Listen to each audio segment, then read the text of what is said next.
ഇന്നലകളിലും നാളുകളിലും അല്ല, ഇന്ന് ഈ നിമിഷത്തെ ഇങ്ങനെ ആഘോഷിക്കാൻ നമുക്ക് പറ്റണം. Festival of present time. അതുകൊണ്ടാണ് ഖുർആനിൽ പറയുന്നുണ്ട്, നല്ല വിശ്വാസമുള്ള ആളുകൾക്ക് രണ്ട് കാര്യങ്ങൾ ഉണ്ടാവില്ല എന്ന് പറയുന്നുണ്ട്. ഒരു വട്ടമൊന്നുമല്ല ഖുർആൻ പറഞ്ഞത്, 13 പ്രാവശ്യം പറഞ്ഞത്. എന്താണെന്നറിയോ? വലാ ഖൗഫുൻ അലൈഹിം വലാഹും യഹ്സനൂൻ. അവർക്ക് പേടിയുണ്ടാവില്ല, സങ്കടം ഉണ്ടാവില്ല എന്നാണ്. പേടിയും സങ്കടവും. സങ്കടം നമുക്ക് ഇന്നലകളെക്കുറിച്ചാണ്, പേടിയോ നാളെകളെക്കുറിച്ചാണ്. നാളെകളെക്കുറിച്ചുള്ള പേടിയില്ല, ഇന്നലകളെക്കുറിച്ചുള്ള സങ്കടമല്ല. ഈ നിമിഷം എന്തൊരു ഹാപ്പിനെസ്സാണ് ആലോചിച്ച് നോക്കൂ നിങ്ങൾ. ഈ നിമിഷം സങ്കടങ്ങളൊക്കെ ഉണ്ടെന്ന് നമ്മളെ ഭാരപ്പെടുത്തുന്ന കുറേ ഓർമ്മകളുണ്ട്. പക്ഷെ അതിൽ നമ്മൾ തങ്ങിപ്പോയാലേ നമുക്ക് മുന്നോട്ട് പോകാൻ കഴിയില്ല. ഇമാം ഷാഫി എന്ന വലിയ പണ്ഡിതൻ്റെ അടുത്ത് ഒരാൾ വന്നിട്ട് പറഞ്ഞു, മാഷെ ഒരുപാട് സങ്കടങ്ങളാണ്, വിഷമങ്ങളാണ്, ജീവിതം മുന്നോട്ട് പോകുന്നില്ല എന്ന് പറഞ്ഞു. എന്തെങ്കിലും ഒരു പരിഹാരം പറഞ്ഞു തരുമെന്ന് ചോദിച്ചപ്പോൾ അദ്ദേഹം പരിഹാരം വാക്ക് കൊണ്ടൊന്നും പറഞ്ഞു കൊടുത്തില്ല. അദ്ദേഹം ഇവനെയും കൊണ്ട് ഇങ്ങനെ നടന്നു. ഒരു പുഴയുടെ അടുത്ത് എത്തിയിട്ട് ഇങ്ങനെ കാണിച്ചു കൊടുത്തു. അങ്ങോട്ട് നോക്ക്, പുഴ ഇങ്ങനെ ഒഴുകുന്ന കാണുന്നില്ലേ? ആ കാണുന്നുണ്ട്. അപ്പം ഒരു വലിയ പാറക്കല്ല് കണ്ടോ? ആ കാണുന്നുണ്ട്. അപ്പോൾ പുഴ എന്താ ചെയ്യുന്നത്? പുഴ പാറക്കല്ലിൻ്റെ 2 വശത്തുകൂടെ ഒഴുകിയിട്ട് പിന്നെയും ഒഴുക്ക് തുടരുന്നുണ്ട്. ഇതന്നെയാണ് നമുക്കും ചെയ്യാനുള്ളത്. പാറക്കല്ലുകളൊക്കെ ഉണ്ടാവും, അത് മാറ്റാനൊന്നും കഴിയില്ല, അതൊക്കെ അങ്ങനെ തന്നെ ഉണ്ടാവും. നമുക്കെന്നാലും ഒഴുക്ക് തുടരണം. 2 വശത്തുകൂടെ ഒഴുകിയിട്ട് പിന്നെയും ഒഴുക്ക് തുടരടാ എന്നാണ് പറഞ്ഞത്. ഈ പാറക്കല്ലുകളാ സങ്കടങ്ങളൊക്കെ. അക്കിത്തം അച്യുതൻ നമ്പൂതിരിക്കാണ് ഈ വർഷത്തെ ജ്ഞാനപീഠ പുരസ്കാരം കിട്ടിയത്. വാർത്ത കണ്ടോ നിങ്ങൾ? അദ്ദേഹത്തിൻ്റെ ഒരു വരിയുണ്ട്, വെളിച്ചം ദുഃഖമാണുണ്ണി തമസല്ലു സുഖപ്രദം. വെളിച്ചം ദുഃഖമാണുണ്ണി. ഒന്ന് നേരെ തിരിച്ചു പറഞ്ഞു നോക്കൂ. അത് വെളിച്ചം ദുഃഖമാണുണ്ണി എന്നതൊന്ന് നേരെ തിരിച്ചു പറഞ്ഞു നോക്കൂ. ദുഃഖം വെളിച്ചമാണുണ്ണി. ദുഃഖമാണ് ശരിക്കും നമുക്ക് വെളിച്ചം തന്നത്, സന്തോഷങ്ങളൊന്നുമല്ല. നമ്മളനുഭവിച്ച സങ്കടങ്ങളാണ് നമ്മളാക്കിയിട്ടുള്ളത്. അവിടെ സങ്കടങ്ങളാണോ നിങ്ങൾക്കുള്ളത്? നിങ്ങൾക്ക് കൂടുള്ളവർക്കൊന്നുമില്ലാത്തൊരു കരുത്ത് ആർജിക്കുവാൻ നിങ്ങളിരിക്കുന്നുണ്ട്. കാരണം സങ്കടങ്ങളാണ് മനുഷ്യനെ പരുവപ്പെടുത്തിയത്. ടാഗോറിൻ്റെ ഒരു കവിതയുണ്ട്, ദൈവമേ സങ്കടങ്ങളൊന്നും എനിക്ക് തരല്ലേ എന്ന് ഞാൻ നിന്നോട് പറയൂല, നീ എന്ത് സങ്കടം തന്നാലും അതിനെ നേരിടാനുള്ള കരുത്ത് എനിക്ക് തരണേ എന്നാണ് ഞാൻ നിന്നോട് പ്രാർത്ഥിക്കുക. ആരാ പറഞ്ഞത്? ആരാണ്? ടാഗോർ. ആരായി ടാഗോർ എന്നറിയാം നിങ്ങൾക്ക്?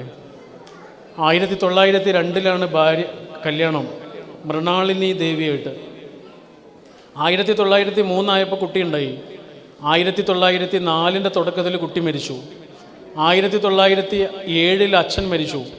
1914 മൃണാളിനി ദേവി എന്ന പ്രിയപ്പെട്ടവൾ കുറഞ്ഞ കാലത്തെ സ്നേഹം മാത്രം സമ്മാനിച്ച് അവളും മരിച്ചുപോയി.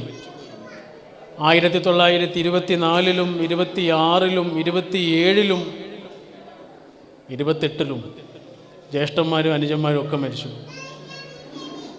കൂടുള്ളവരൊക്കെ മരിച്ചു. ഒറ്റപ്പെട്ടു പോയൊരു മനുഷ്യൻ. ആ മനുഷ്യൻ പടച്ചവനോട് പ്രാർത്ഥിക്കുകയാണ്. എന്താ പ്രാർത്ഥിക്കുന്നത്? സങ്കടങ്ങളൊന്നും തരല്ലേ എന്നൊന്നുമല്ല, നീ തന്നോ, എത്ര വേണമെങ്കിലും തന്നോ, ആകെ നിൻ്റെ തീരുമാനമാണ്. ഞാൻ ഈ ലോകത്തേക്ക് വരണം എന്നതുപോലും നിൻ്റെ തീരുമാനമാണ്, എൻ്റെ തീരുമാനം ഒന്നുമല്ലല്ലോ. അപ്പം ഞാനിവിടെ എന്ത് അനുഭവിക്കണം എന്നുള്ളത് നിൻ്റെ തീരുമാനമാണ്. അതൊക്കെ ഇങ്ങോട്ട് തന്നോ. പക്ഷെ എനിക്കൊറ്റ കാര്യം പറയാനുള്ളൂ, എത്ര വലിയ സങ്കടങ്ങൾ വന്നാലും അതിനെ നേരിടാനുള്ള കരുത്ത്, ഭയമില്ലാത്ത മനസ്സ് എനിക്ക് തരണേ എന്നാണ് എനിക്ക് നിന്നോട് പറയാനുള്ളത്. ഇതാണെന്ത്? ദുഃഖം വെളിച്ചമാണുണ്ണി. ദുഃഖമാണ് വെളിച്ചം. നിങ്ങൾ നബിയെക്കുറിച്ച് ആലോചിച്ച് നോക്കൂ. ഹബീബായ റസൂൽ. സങ്കടങ്ങൾ മാത്രമാണ് നമുക്ക് സങ്കല്പിക്കാൻ കഴിയാത്ത സങ്കടങ്ങൾ. ഒരാളുടെ സങ്കടം മനസ്സിലാവണമെന്നുണ്ടെങ്കിൽ അതുപോലൊരു സങ്കടം ഇയാൾ അനുഭവിച്ചിരിക്കണം. അല്ലെങ്കിൽ മനസ്സിലാവില്ല. അങ്ങനെയുണ്ട്. ഇപ്പം ഞാൻ എൻ്റെ ഒരു സങ്കടം ഒരാളോട് പറയുമ്പോഴേ അയാൾക്കത് മനസ്സിലാകണമെന്നുണ്ടെങ്കിൽ അതുപോലൊരു സങ്കടം അയാൾ ജീവിതത്തിൽ എന്തെങ്കിലും അനുഭവിച്ചിട്ടുണ്ടാവണം. അല്ലെങ്കിൽ അയാൾക്കത് വെറും സ്റ്റോറീസ് മാത്രമേ. അതാണ് ഉമ്മ മരിച്ചതിൻ്റെ സങ്കടം ഒരുപാട് ആളുകൾ പറയണതും എഴുതിയതൊക്കെ ഞാൻ വായിച്ചിട്ടുണ്ട്. പക്ഷേ സങ്കടം എന്താണെന്ന് എനിക്ക് മനസ്സിലായത് ഉമ്മ മരിച്ചപ്പോഴാണ്. 2013 ഓഗസ്റ്റ് 28 വാപ്പ മരിച്ചതിൻ്റെ സങ്കടം ഒരുപാട് ആളുകൾ പറയുകയും എഴുതുകയും ഒക്കെ ചെയ്ത് ഞാൻ കണ്ടിട്ടുണ്ട്. പക്ഷെ ആ സങ്കടം എന്താണ്, ഈ വാപ്പ മരിച്ചാലുള്ള അനുഭവം എന്താണ്, അനാഥത്വം എന്താണെന്ന് എനിക്ക് മനസ്സിലായത് 2015 ജൂൺ 12 ഒരു സഹോദരൻ മരിച്ചാലുള്ള സങ്കടം എന്താണെന്ന് എനിക്ക് മനസ്സിലായത് 2006 മെയ് 30 നിങ്ങളുടെയൊക്കെ ജീവിതത്തിലില്ലേ ഇങ്ങനെ കുറേ ഡേറ്റ് ഇല്ലേ? അന്ന് നമുക്ക് മനസ്സിലായത് എന്താണെന്നറിയോ? നമ്മളെയാണ് മനസ്സിലായത്. അതാണ് ഈ ദുഃഖം വെളിച്ചമാണ് എന്ന് പറയുന്നത്. സന്തോഷം ഒന്നും തരുന്നില്ല, സങ്കടങ്ങൾ നമ്മളെ ഇങ്ങനെ ശക്തമാക്കുക ചെയ്യുന്നു. ഒരു ചെറിയ വിത്ത് കുഴിച്ചിടണം എന്നുണ്ടെങ്കിൽ പോലും മണ്ണൊന്ന് ഇളക്കി മറിക്കണ്ടേ? വേണ്ടേ? എന്നാലല്ലേ വിത്ത് കുഴിച്ചിടാൻ പറ്റുള്ളൂ. ഇതാണ് നമ്മുടെ ജീവിതത്തിൽ പടച്ചോനിങ്ങനെ വിത്ത് കുഴിച്ചിടണം എന്നുണ്ടെങ്കിൽ ഈ മണ്ണൊന്ന് ഇളക്കി മറിക്കണം. അതിനാണ് ഈ വേദനകൾ, സങ്കടങ്ങൾ എന്നൊക്കെ നമ്മൾ പറയണത്. ഒരു ചെടിയെ ഒരു കർഷകനിങ്ങനെ ബഡ് ചെയ്യണ സമയത്ത്, പ്രൂൺ ചെയ്യണ സമയത്ത് ചെടി എന്താ വിചാരിക്കുന്നത്? എന്നെ അവിടെ ഇവിടെയൊക്കെ മുറിക്കുകയാണല്ലോ എന്നാണ് വിചാരിക്കുന്നത്. കർഷകൻ എന്താ വിചാരിക്കുന്നത്? ആ ചെടിയെ വളർത്തുക എന്നാണ് വിചാരിക്കുന്നത്. മുമ്പുള്ളതിനേക്കാൾ ഭംഗിയായി ഇനി ആ ചെടി വളരും. ഇതാണ് സങ്കടങ്ങൾ. അപ്പോൾ നമ്മുടെ സങ്കടങ്ങളൊക്കെ അങ്ങനെ തന്നെ നിൽക്കട്ടെ, പക്ഷെ നമുക്ക് ജീവിക്കണം. നമുക്ക് ഏറ്റവും സന്തോഷത്തിൽ ജീവിക്കാൻ പറ്റണം. ആ സന്തോഷത്തെയാണ് നമ്മളിങ്ങനെ അന്വേഷിച്ചുകൊണ്ടിരിക്കേണ്ടത്. എന്താണെന്നറിയോ നിങ്ങൾ? അത് പുറത്തുനിന്ന് അകത്തേക്ക് വരുന്ന ഒന്നല്ല, അകത്തുനിന്ന് പുറത്തേക്ക് പോകേണ്ട ഒന്നാണ്. ഇന്നലകളിലും നാളെകളിലും അല്ല, ഇന്ന്. ഈ ജീവിതം ഇങ്ങനെ ആനന്ദകരമായി ജീവിക്കണം. അതിൻ്റെ പേരാണ് ജീവിതം. സാധാരണ മനുഷ്യന്മാരൊക്കെ ജീവിതത്തെക്കുറിച്ചുള്ളൊരു കാഴ്ചപ്പാട് എന്താണെന്നറിയോ നിങ്ങൾ? വരാനിരിക്കുന്ന എന്തോ ഒന്നാണ് ജീവിതം എന്നാണ്, അല്ലേ? നമ്മുടെ വീട്ടിലെ ഏറ്റവും നല്ല പാത്രങ്ങൾ നമ്മൾ ഉപയോഗിക്കുമോ? ഉപയോഗിക്കില്ല. ഏറ്റവും നല്ല ബെഡ്ഷീറ്റ് നമ്മൾ വിരിക്കുമോ? തൊട്ട് പോകരുതെന്നറിയാം ഉമ്മ. ഏറ്റവും നല്ല ടേബിൾ ഷീറ്റ് പോലും വിരിച്ചിട്ടുണ്ടാവില്ല.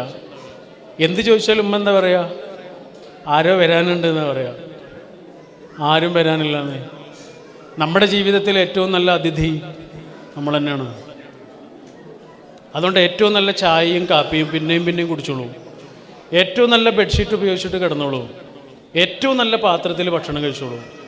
ഏറ്റവും ആനന്ദത്തോടെ ഈ നിമിഷത്തെ പിന്നെയും ആസ്വദിച്ചു ജീവിക്കൂ. വരാനിരിക്കുന്ന എന്തോ ഒന്നിൻ്റെ പേരല്ല, ഈ കഴിഞ്ഞു പോകുന്നതിൻ്റെ പേരാണ് ജീവിതം. പക്ഷെ അധികം മനുഷ്യന്മാരെങ്ങനെയാണെന്ന് അറിയാം നിങ്ങൾ?